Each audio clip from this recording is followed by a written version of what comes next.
तुम्हारे पास भी दिमाग है, तुम पढ़ते हो, तुम किसी पर्सपेक्टिव से सोचते हो सकता है मैंने उस पर्सपेक्टिव से ना सोचा। तो जब तुम मुझसे सवाल करते हो तो मैं भी तुमसे कभी कभी सीखता हूं। ना आने का मतलब कुछ बुरा थोड़ी होता है, हर आदमी को सब कुछ थोड़ी आता है। इस फील्ड की जो विधा है, इस फील्ड में जीता कैसे जाता है वो मुझे पता है। हो सकता है मुझे हिस्ट्री कुछ भी ना पता हो, लेकिन इस फील्ड में जीता कैसे जाता है, कैसे आईएएस पे सिलेक्शन होता है, क्या करना पड़ता है, वो चीजें मुझे पता है बस। तो इसलिए मैं हमेशा तुम लोगों से क्लास में कहता हूं कि क्वेश्चन पूछते रहा करो, कुछ भी क्वेश्चन पूछो, कोई बात नहीं आएगा मैं तुमको सॉरी बोलूंगा, मैं पता करके आके फिर तुमको बताऊंगा, वो कोई मुद्दा नहीं। इस एग्जामिनेशन में इतना पढ़ना थोड़ी है। यहां जितने लोग तुम लोग आते हो, बस मेरी एक बात मान लो, क्लास वर्क और होमवर्क और सिलेक्शन अगर नहीं होगा ना, तुमको 2 साल का खर्चा देंगे 30,000 रुपए महीने के हिसाब से।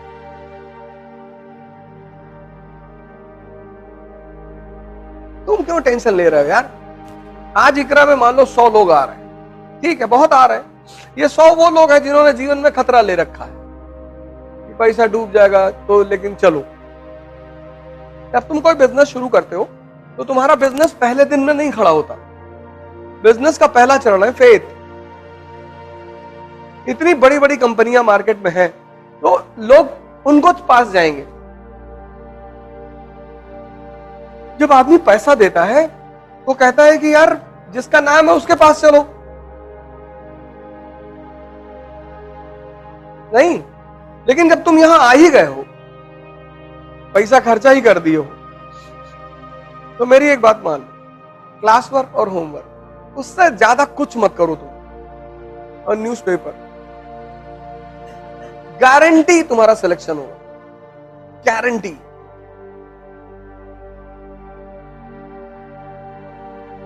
हम अपनी गारंटी ले रहे हैं, अपनी, और आज से प्रयोग नहीं कर रहे हैं। पिछले 15 साल 20 साल पढ़ाते हो क्या? 15 साल से प्रयोग कर रहे हैं, 15।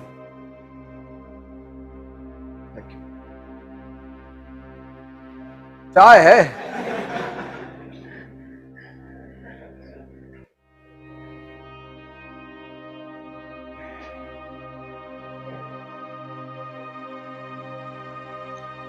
तुम सिर्फ क्लास वर्क, होमवर्क, न्यूज़पेपर कर लो, गारंटी तुम्हारा सिलेक्शन हो।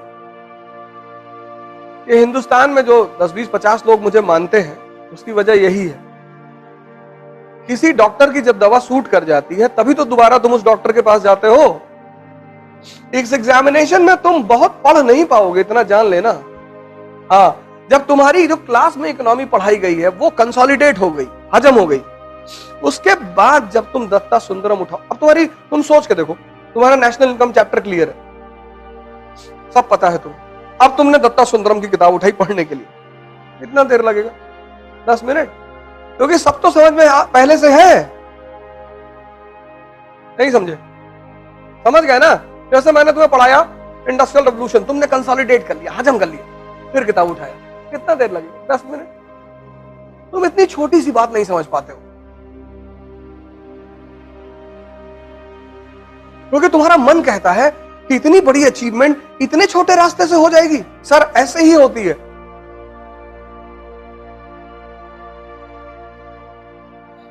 जितनी बड़ी बड़ी अचीवमेंट है उनके छोटे छोटे फॉर्मूले हैं, जितनी छोटी छोटी अचीवमेंट है उनके बड़े बड़े फॉर्मूले हैं। नियम है इस संसार का। यहां सबको बोलो भैया मैं सच बोलता हूं, तुमको लोग कहेंगे कि झूठा 1 नंबर का है, और तुम सबसे बोलो कि मैं झूठ बोलता हूं, तो लोग कहेंगे बहुत सच बोलता है ये आदमी। ये अजीब सा खेल है, अजीब सा। एनसीईआरटी में कितनी बार तुम लोगों को बोला हूं, एनसीईआरटी मतलब सोचने का तरीका, एनसीईआरटी मतलब आधारभूत ज्ञान।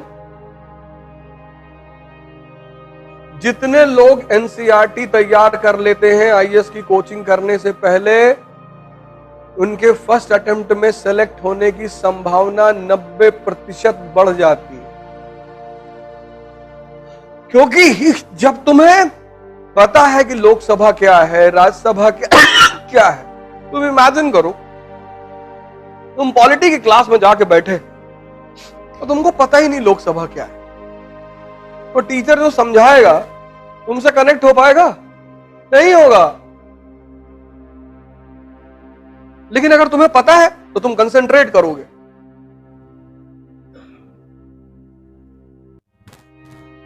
नहीं करोगे फिर तो 50% तुम सीख के आए थे और 50 तुमने क्लास में सीख लिया।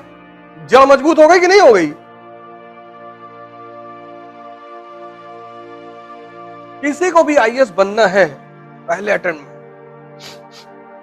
वो अपनी एनसीईआरटी पर कमांड बना ले।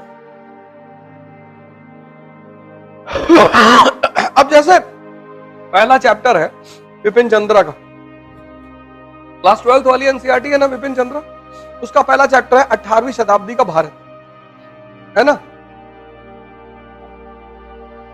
अब वो चैप्टर जब तुमने खत्म किया तो पहली चीज क्या क्लियर होनी चाहिए कि मुगल साम्राज्य का पतन क्यों हुआ।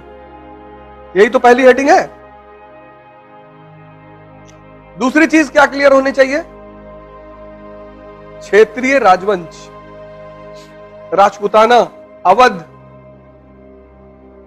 पढ़ी हो कभी एनसीईआरटी? बताओ अवध के बारे में।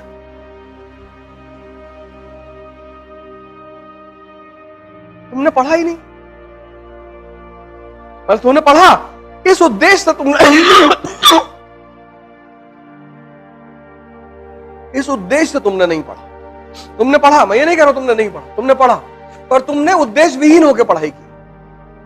तुम्हारा पढ़ना बेकार चला गया, तुम्हारी मेहनत बेकार चली गई।